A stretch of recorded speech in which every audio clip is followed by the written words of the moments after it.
जय माता दी, जय माँ कामाख्या, जय श्री महाकाल महाराज। आज हम आपको एक रहस्यमय ज्ञान बताने वाले हैं कि मनुष्य को माँ कामाख्या मंदिर में जाकर के जो साधक हैं उनको वहाँ पर साधना क्यों करनी चाहिए। मतलब जब तक कोई भी साधक हो, अघोर हो, अघोरी हो, तांत्रिक हो, जब तक वो माँ कामाख्या मंदिर जाकर के योनि पूजा नहीं कर लेता है तब तक उसकी साधना अधूरी होती है।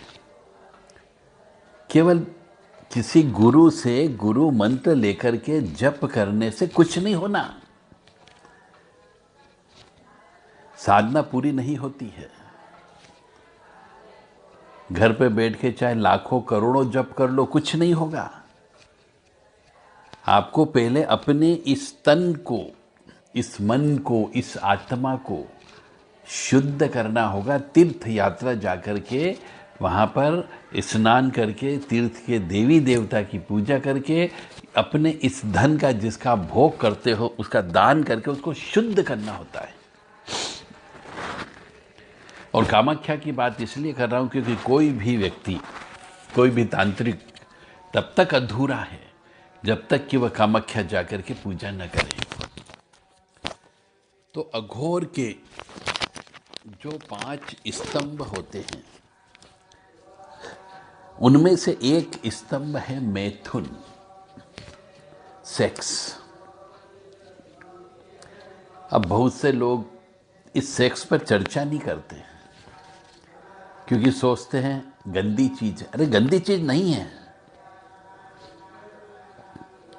तो अघोर के जो खास चीज है उसमें से एक चीज है मैथुन, और जिसमें भी 4 भाग,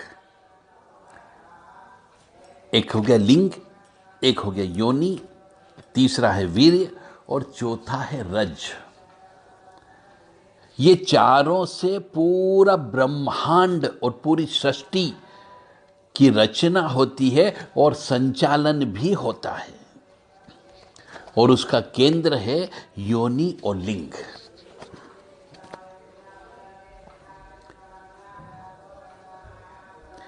अब बहुत से मनुष्य इस चीज को बुरा मानते हैं। यह साधना का एक पार्ट है और यह गुरु गम्य होता है। अघोर के पंच मकार में होने के कारण स्त्री की योनि जो है वह शक्ति पुंज है। और बहुत सी साधनाएं जो होती है उसमें भैरव और भैरवी बहुत सी जगह विराजमान होते हैं और वह भी उत्पन्न ऊर्जा केवल भैरवी रूपी स्त्री में ही संचित होती है, जो कि बाद में भैरव को संसर्ग में प्रदान की जाती है। अतः ये कह सकते हैं कि योनि के बिना अघोर तो क्या इस ब्रह्मांड का संचालन ही नहीं हो सकता।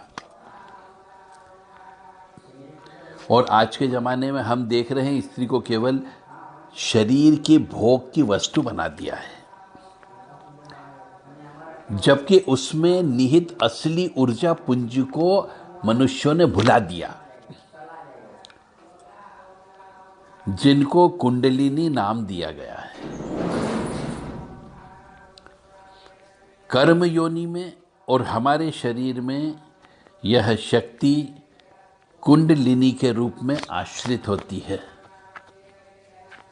जिसे जागृत किए बिना आगे का मार्ग प्रशस्त नहीं हो सकता। तंत्र शास्त्र में ही स्त्री को मां भी माना गया है, आदि शक्ति के रूप में देखा जाता है, और उसकी देह पूजा मां कामाख्या के रूप में की जाती है। क्योंकि यदि स्त्री को केवल भोग की वस्तु ना समझा जाए तो उसी को भैरवी के रूप में साध करके आप मां आद्य शक्ति का आशीर्वाद प्राप्त कर सकते हैं। क्योंकि जब हम किसी भी देवी मां की पूजा करते हैं, अनुष्ठान करते हैं, तो एक तिकोना बनाया जाता है। तो एक त्रिकोण के रूप में हर स्त्री के शरीर में ब्राह्मी, वैष्णवी और रौद्रीय तीनों शक्तियां विराजमान होती है, और हर स्त्री के शरीर में यह स्थापित है। इसलिए इस त्रिकोण को ही योनि रूपा कहा गया है।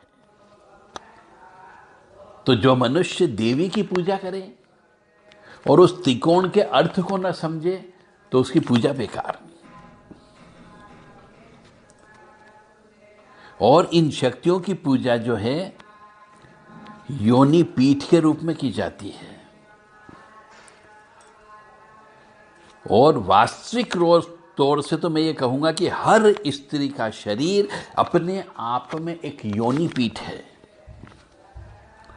जिसके बाएं कोण में ज्ञान है तो दाएं कोण में इच्छा शक्ति है, और सबसे नीचे वाले कोण में क्रिया शक्ति स्थापित होती है। और योग में इसे कुंडलिनी शक्ति का केंद्र भी माना गया है। इसीलिए हमारे जो शास्त्र हैं, उन शास्त्रों में स्त्री को ही पुरुष का भाग्य कहा गया है। वेदों में भी लिखा गया है कि अधिकतर पुरुषों के पीछे, सफलताओं के पीछे स्त्री का हाथ होता है।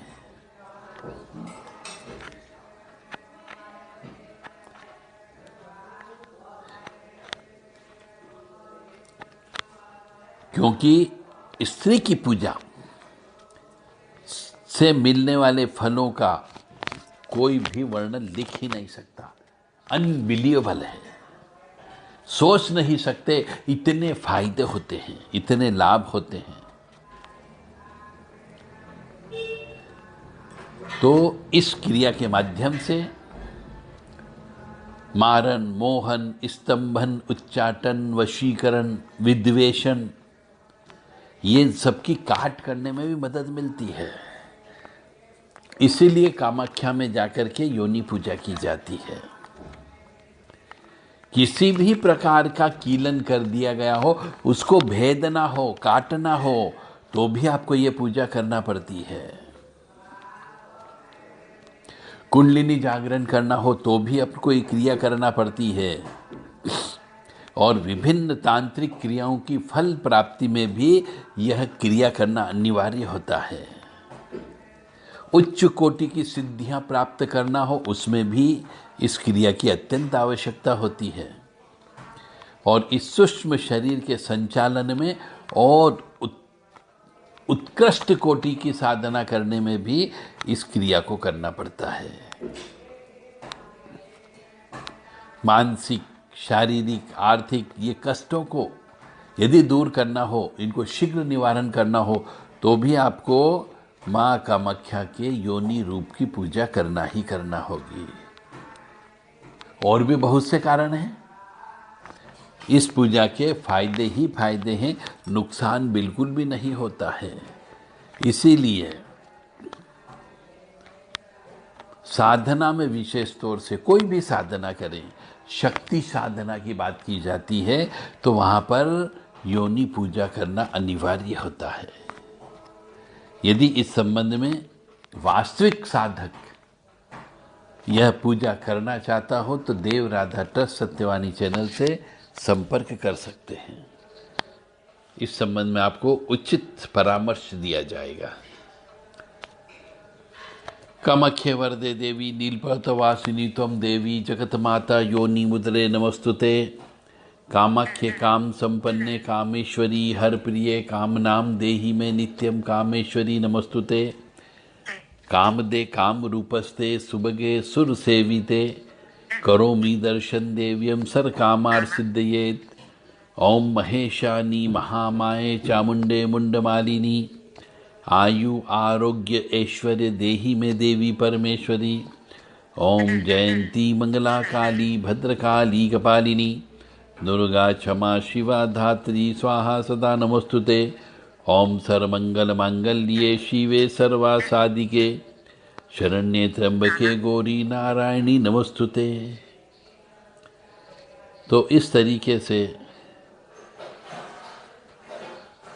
माँ कामाख्या को याद किया जाता है और माँ कामाख्या के विभिन्न कवच भी हैं, योनि स्रोत भी हैं, जिनके माध्यम से आप अपनी कुंडलिनी को जागरण कर सकते हो।